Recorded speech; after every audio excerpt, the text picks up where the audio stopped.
ہمیں کن کن چیزوں سے بچنا چاہیے، پڑھ سنیں۔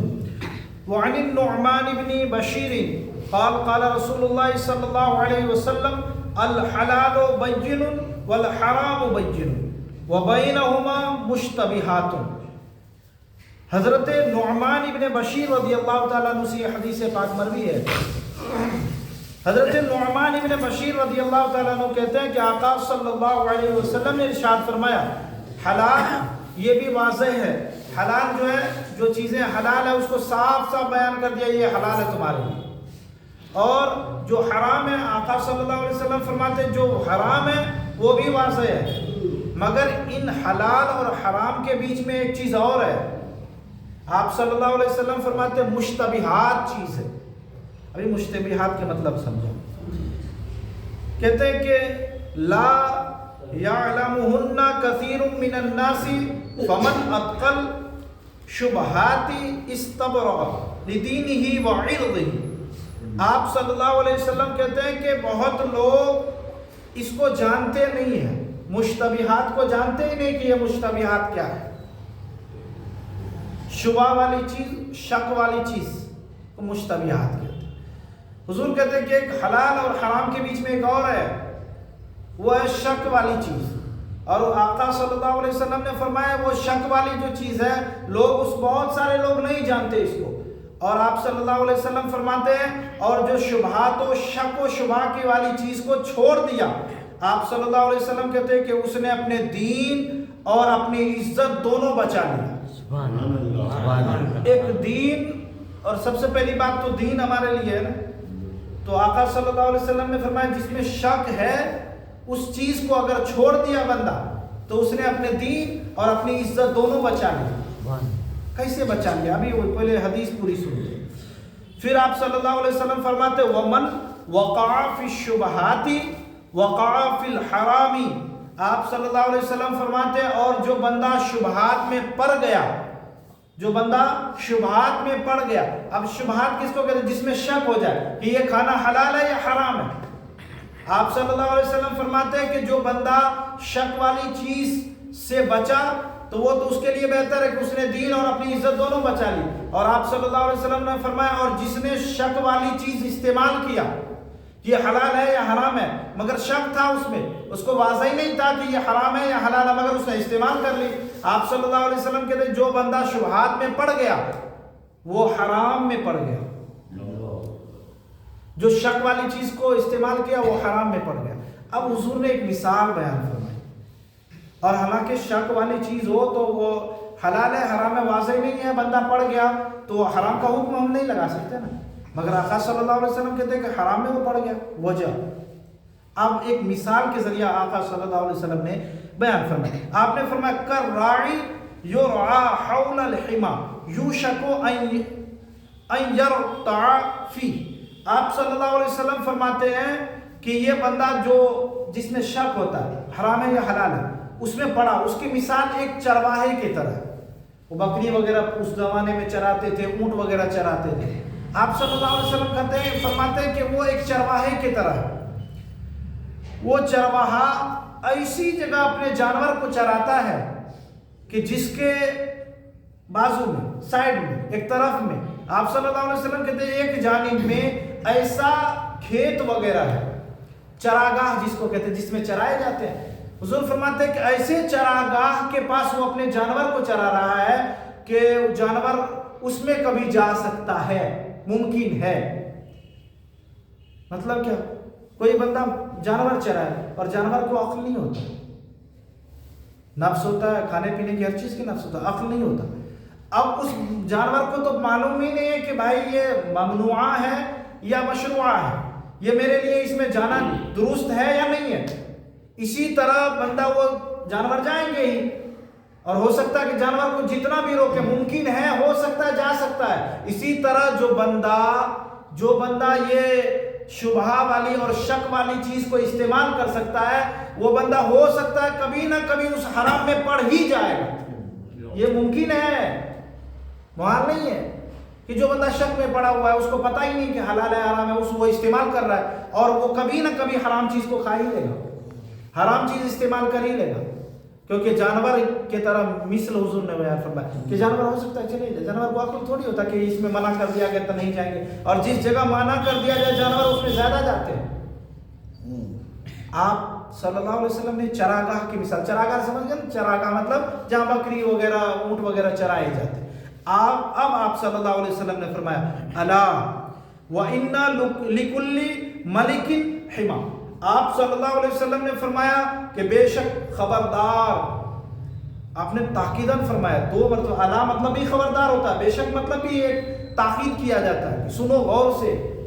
آپ صلی اللہ علیہ وسلم نے فرمایا ہر مالک کا ایک چراگاہ ہوتا ہے، ہر مالک کا ایک چراگاہ ہوتا ہے۔ پھر آپ صلی اللہ علیہ وسلم نے فرمایا کہ الا وَإِنَّ حِمَى اللَّهِ مَحَارِمُهُ، آپ صلی اللہ علیہ وسلم نے فرمایا کہ چراگاہ ہر مالک کا ہوتا ہے، جو بھی مالک ہوگا اس کے پاس چراگاہ ہوگا، مگر آپ صلی اللہ علیہ وسلم نے فرمایا خبردار، بے شک اللہ کا بھی ایک چراگاہ ہے، اور چراگاہ یہ ممنوع چراگاہ ہے، اس میں منع کیا گیا جانے سے۔ ہر مالک اپنے حد میں رہتے ہیں، مگر اللہ تبارک و تعالیٰ کا اپنے شان کے مطابق ایک کہ یہ ممنوع چراغ جہاں جانور وغیرہ چرتے اس کو کہتے ہیں۔ تو یہ کیا مطلب اس کا کہ اللہ تبارک و تعالیٰ چراگاہ ہو اللہ کا؟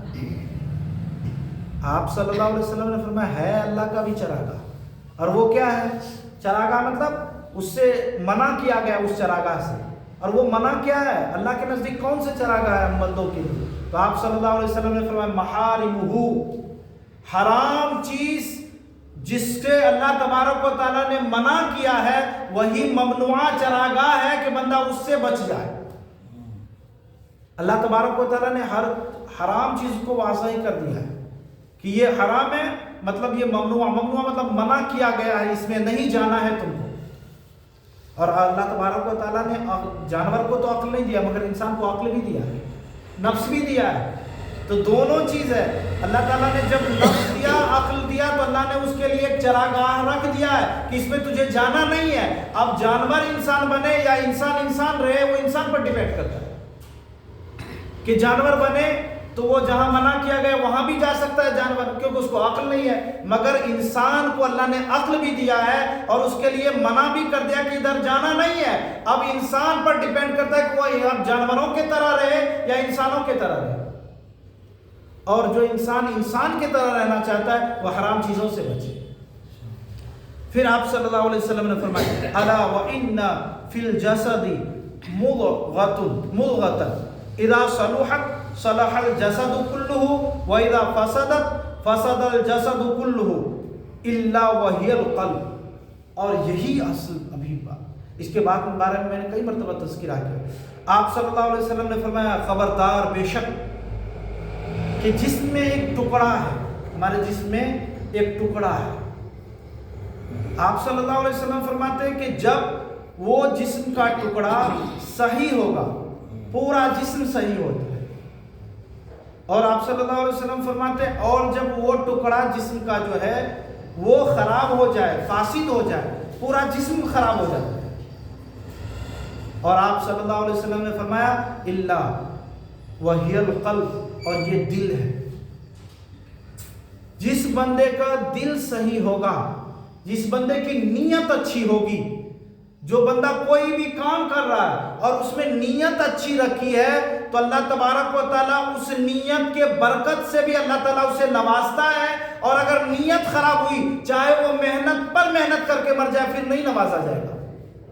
اور یہ دل کو محفوظ رکھنا ضروری ہے ہمیں، اور یہ دل جب گندا ہو جائے کہ میں فلاں بھائی کے بارے میں منہ سے سامنے سے تو اتنا محبت ظاہر کر دوں تو فلاں بھائی سے میں بہت محبت کرتا ہوں،